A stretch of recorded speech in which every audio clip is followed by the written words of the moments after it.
عمل التربية والتكوين صادق الدزيري تاريخ 26 جانفي مهلة لبابا أحمد ومسؤولية تأخر البرامج على عاتق الوزارة.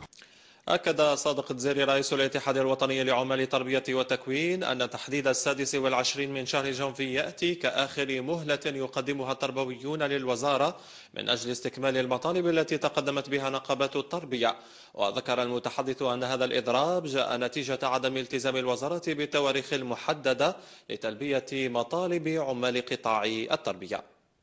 بالنسبة لإضراب المرتقب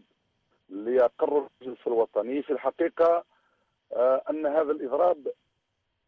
دفعتنا إليه وزارة التربية الوطنية دفعا، وهذا لعدم التزامها بالأجندة الزمنية لتنفيذ ما تم الاتفاق عليه في المحضر المشترك الأخير الذي علقنا من أجله الإضراب الذي كان سيكون في 25 نوفمبر الماضي. بل بإعطائنا لهذا التاريخ اللي هو 26 قد أعطينا فرصة أخيرة لوزارة التربية لكي تتدارك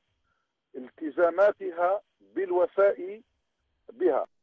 كما أكد ذات المتحدث أن مسؤولية تأخر البرامج الدراسية لمختلف أطوار التعليم نتيجة هذه الاحتجاجات يقع على عاتق الوزارة والحكومة على حد سواء نتيجة التباطؤ في الاستجابة للمطالب التي يراها الدزيري مشروعة.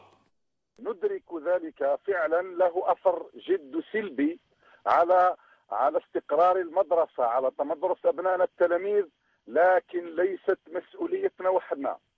بل هي مسؤولية مشتركة، والقسط الأكبر من هذه المسؤولية هو على عاتق وزارة التربية ومن ثم على عاتق الحكومة، لأن المطالب موضوعية ومطالب مشروعة واضحة لا غبار عليها، اجتماعية